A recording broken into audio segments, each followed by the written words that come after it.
Hello traders, welcome back to viral trades. तो आज की वीडियो हम देखेंगे कि कल के दिन में बैंक निफ्टी कैसे मूव कर सकता है, हमारी इंपॉर्टेंट लेवल कैसे होगी। तो यहाँ पे देखो, अभी हमने निफ्टी के 15 मिनट के चार्ट में देखो, हमने जहाँ पे हमने लेवल्स बनाए थे वैसे वैसे ओपन हुआ। यहाँ पे देखो, फ्लैट ओपनिंग होने के बाद यहाँ पे थोड़ा सा गैप डाउन था मार्केट। यहाँ पे देखो गैप डाउन मतलब फ्लैट ही ओपनिंग बनेगा हमसे। यहाँ पे देखो फ्लैट ओपनिंग हुई। यहाँ पे यह जो हमारा लेवल था 15,850 का, इसको क्रॉस किया।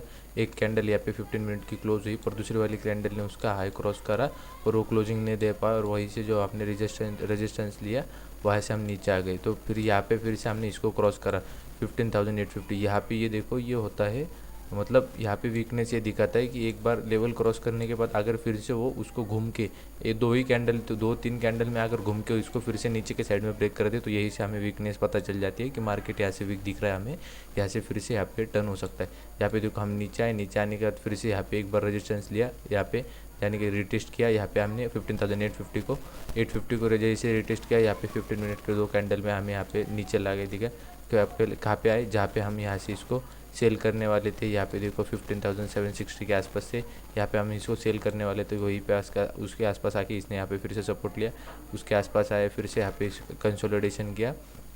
कंसोलिडेशन करने के बाद यहाँ पे फिर से यहाँ पे अपसाइड की मूवमेंट, फिर से यहाँ पे हमें रेजिस्टेंस देखने को मिला। यहाँ पे हमने दो बार रेजिस्टेंस लिया 15,850 के आसपास, और फिर से हमने यहाँ पे फॉल कर दिया। तो ओवरऑल दो तीन मूवमेंट मिले आज हमें दिन भर में हमारे लेवल से।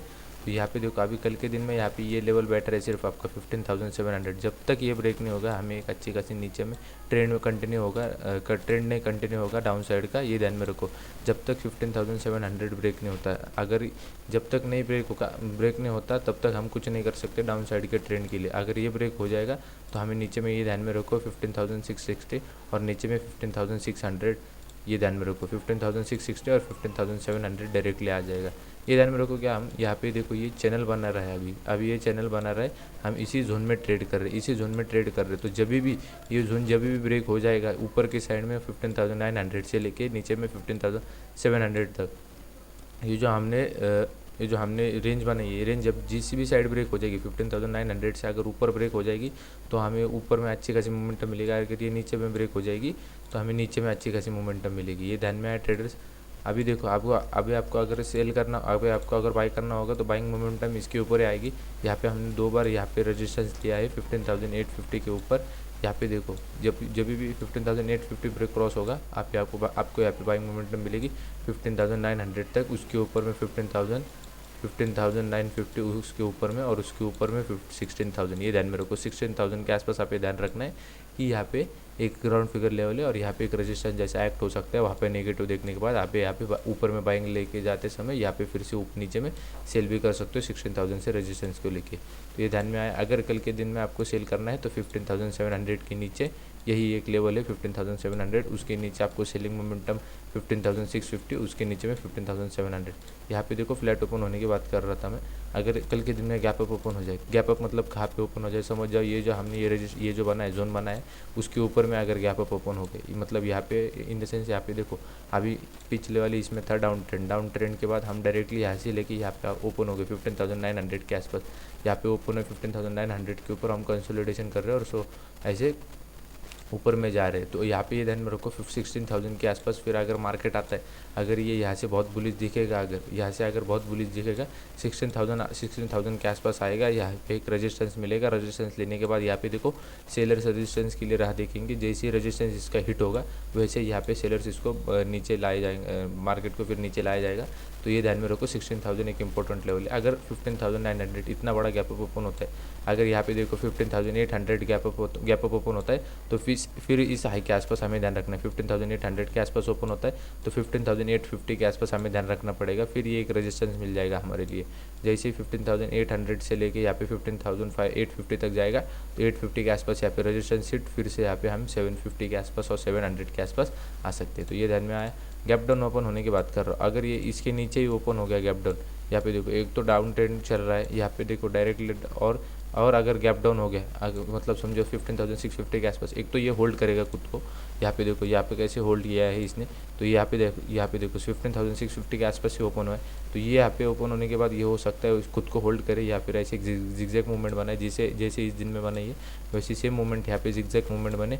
नहीं तो अगर यहाँ पे देखो, अगर इसको ट्रेंड कंटिन्यू करना होगा, एक बार ऊपर जाएगा से 15,650 से लेके यहाँ पे 700 का एक बार इसको टच करेगा और कंटिन्यूसली फॉल करना शुरू कर देंगे। तो यहाँ पे दो डाउन, अगर गैप डाउन ओपन होता है तो दो हमारे ये कंडीशन बन रही है कि यहाँ पे flat open gap down open होकर एक बार 700 के रेजिस्टेंस को हिट करके फिर से हम ट्रेंड कंटिन्यू करें डाउन साइड का, या फिर यहाँ पे कंसोलिडेशन करें।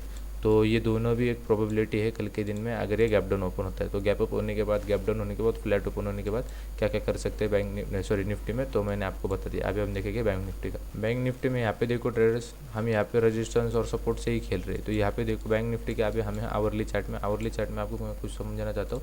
यहाँ पे देखो, अगर हम यहाँ से लेके नीचे से लेके ऊपर तक, ये देखो ये था अप ट्रेंड के हिसाब से यहाँ पे हम फिबोनाची लगाएंगे नीचे से ऊपर में।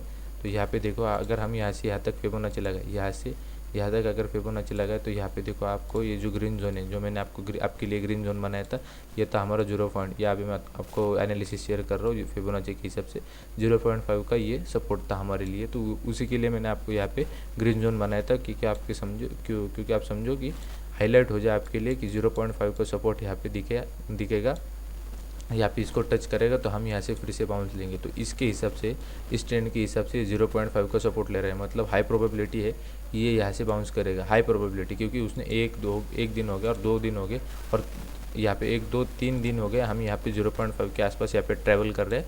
और यहाँ पे 2 दिन तो ऐसे हुआ कि उसने उसको ब्रेक करने की कोशिश की सेलर्स ने 0.5 के सपोर्ट को, पर बायर्स ने उसके यहाँ पे 0.5 के जैसे ही सपोर्ट को, मतलब 33,200 जो हमारा 0.5 का सपोर्ट है वही से यहाँ पे बाउंस देखने को मिला है। तो ये ध्यान में रखो कि यहाँ पे ये स्ट्रॉन्ग सपोर्ट जैसा एक्ट कर रहा है अभी के लिए। तो ये हाई प्रोबेबिलिटी है यहाँ से आने के बाद, यहाँ पे 0.5 का सपोर्ट लेने के बाद हम हाई प्रोबेबिलिटी है कि यहाँ से एक अच्छा खासा बाउंस दिखा सकते हैं। बैंक निफ्टी की बात कर रहा हूँ मैं। तो यहाँ पे देखो, अभी आप सेम यहाँ से यहाँ तक समझो, यहाँ से हमने यहाँ तक लगाया 0.5 का, मतलब यहाँ पे समझा हमारा 0.5। अगर हम यहाँ से डाउन ट्रेंड, अगर ये छोटा डाउन ट्रेंड हमें अगर इस डाउन ट्रेंड को अगर हम ब्रेक कर देंगे, मतलब इस डाउन ट्रेंड को अगर हम ब्रेक कर देंगे, ब्रेक करने के बाद ही हम यहाँ पे वो लेवल कहाँ पे आ रहा है ब्रेक करने का, वो भी मैं बता देता हूँ आपको।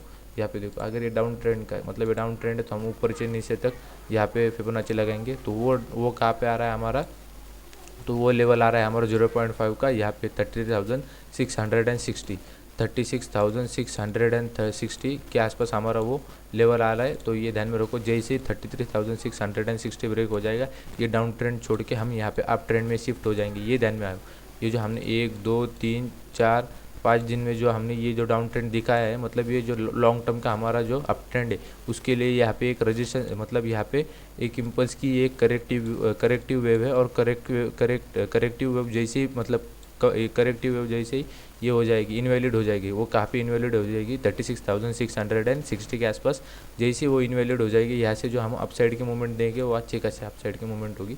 यहाँ पे एक सिर्फ हमारे रियल रेजिस्टेंस रहेगा 34,200, यहाँ पे एक रेजिस्टेंस रहेगा। ये रेजिस्टेंस ब्रेक हो जाने के बाद हम यहाँ पे ऊपर में जाएंगे हमारे टारगेट के लिए, जो 0.5 से बेटर है ऊपर में, वो आपको मैं अगले एनालिसिस में शेयर कर दूंगा। तो ये एनालिसिस समझ में आए, ये इनवैलिड होने के लिए हमें ये 0.5 ब्रेक करना पड़ेगा, क्योंकि इसके अगर 0.5 का अगर हम ज़्यादा ब्रेक कर देंगे, मतलब ये ट्रेंड ही इनवैलिड होगा, ये ट्रेंड अभी कंटिन्यू होगा अप ट्रेंड के हिसाब से। ये समझ में आया, वो ट्रेंड कहाँ पे आ रहा है 36,660 के आसपास। अभी हम देखेंगे कल के दिन में इसको कैसे ट्रेड कर सकते हैं।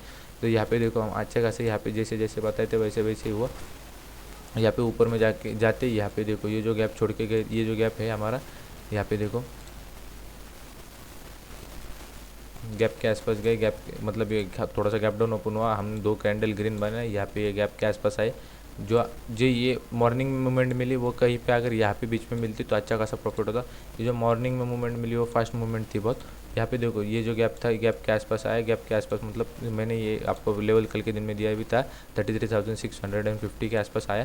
तो जैसे यहाँ पे उसने रेजिस्टेंस हिट किया, ये जो गैप था वो गैप फिल करा, वहाँ पे हमें रेजिस्टेंस देखने को मिला क्योंकि हम उसके नीचे थे। तो यहाँ पे हमने कंटिन्यूस फॉल कर दिया, और करने के बाद यहाँ पे देखो एक बार आया ऊपर में रिटेस्ट भी करा, यहाँ पे 33,500 के आसपास फिर से हमने इस लो के। तो ये जो सपोर्ट बना है आज के दिन में 33,300 का, मतलब वो एक्चुअली लेवल आ रहा है 33,350 का, पर हमारे कंफर्मेशन बेसिस के हिसाब से हम लेंगे 33,300।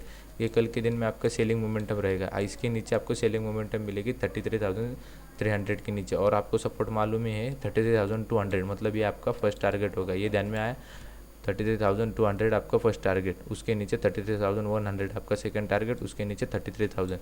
ये समझ में आया। पर 33,200 उससे पहले ब्रेक करना पड़ेगा, क्योंकि ये देखो 0.5 का हमारा यहाँ पे सपोर्ट है आवरली हिसाब से। ये हमारे इम्पल्स वेव है। इम्पल्स वेव का जो हम ये जो हम अभी ट्रैवल कर रहे हैं, ये अभी करेक्टिव वेव है। करेक्टिव वेव के हिसाब से जब ये करेक्टिव वेव ब्रेक हो जाएगी तो हमारी इम्पल्स वेव जो फिर से शुरू हो जाएगी, मतलब यहाँ पे हम बड़े मूवमेंट के लेना फिर से शुरू कर देंगे। तो ये समझ में अभी आपको बाइंग मोमेंटम मिलेगी किसके ऊपर मिलेगी, 33,550 के ऊपर। 33,550 के ऊपर आपको 33,650 मिलेगी, मतलब ये जो गैप है, ये गैप इस गैप के ऊपर, मतलब ये रेजिस्टेंस ब्रेक हो जाने के बाद हमारे लिए एक सपोर्ट जैसा एक्ट करेगा। फिर इस सपोर्ट से जो बाइंग लगेगी 33,650 के आसपास। इसके बाद अगर आपको बाइंग मूवमेंट, इसके बाद आपको सेकंड टारगेट रहेगा यहाँ पे 33,800 के आसपास। फिर ये गैप मिलेगा आपको 33,800 के आसपास। तो ऐसे स्टेप बाय स्टेप हमारे टारगेट है ऊपर के साइड में 33,800 के आसपास। फ्लैट ओपन होने की बात कर रहा हूँ। फ्लैट ओपन होने के बाद अगर इसको ब्रेक कर देगा तो हम यहाँ पे बाइंग मोमेंटम दिखाएंगे। फ्लैट ओपन होने के बाद अगर 33,300 को ब्रेक कर देगा, 33,200, 33,100, ये समझ में आए। उसके बाद आगे अभी हम बात कर लेते हैं गैप अप और गैप डाउन की। अभी आप समझो यहाँ पे इतने बड़े बड़े गैप डाउन दिखा रहे, तो इसके हिसाब से अगर हमें इतना बड़ा गैप अप अगर सामने में दिखाए, मतलब कहाँ पे 33,800, 33,700, इसके बीच में अगर ओपन होता है, इसके बीच में अगर मार्केट ओपन होता है तो हमारे लिए एक रेजिस्टेंस रहेगा 33,900। इसी के आसपास यहाँ पे देखो 33,900, इसके ऊपर ये 33,400। यहाँ से तो कंटिन्यू सेलर्स एक्टिवेट होगी। अगर 33,900 से भी नहीं हुए, अगर 33,700, 750 के आसपास मार्केट ओपन आता है, तो यहाँ पे देखो गैप अप के हिसाब से यहाँ पे देखो ये कंसोलिडेशन का मार्केट था। कंसोलिडेशन के बाद यहाँ पे देखो फर्स्ट में भी हमें बाइंग मिली थी, उसके हिसाब से यहाँ पे बायर्स एक्टिवेट हो जाएंगे। 33,900 के आसपास जाने के बाद हो सकता है सेलर्स एक्टिवेट हो जाए। पर अगर 33,900 को ब्रेक हो जाए तो ये ध्यान में रखो 34,000 के आसपास यहाँ पे सेलर्स मिलेंगे ही मिलेंगे आपको। ये ध्यान में आए। ये 34,000 को जैसे क्लिक करेगा यहाँ पे 33,900, 800 ऐसे हमें टारगेट मिलते जाएंगे नीचे के साइड में 100 पॉइंट के। दो टारगेट रहेंगे 900 और 800। अभी हम गैप डाउन करते हैं। अगर सेम ये हमारा जितना अच्छा सपोर्ट एक्ट कर रहा है, जितना सपोर्ट हमारे लिए अच्छा एक्ट कर रहा है, तो वैसे हमारे लिए वो रेजिस्टेंस एक्ट करेगा। अगर इसे 33,400 से लेके यहाँ पे इसके ये देखो 33,200 और 100 के नीचे अगर ओपन हुआ तो ये ध्यान में रखो, ये स्ट्रॉन्ग फिर हमारे लिए हो जाएगा रेजिस्टेंस। ये हमारे लिए स्ट्रॉन्ग रेजिस्टेंस जैसा एक्ट करेगा।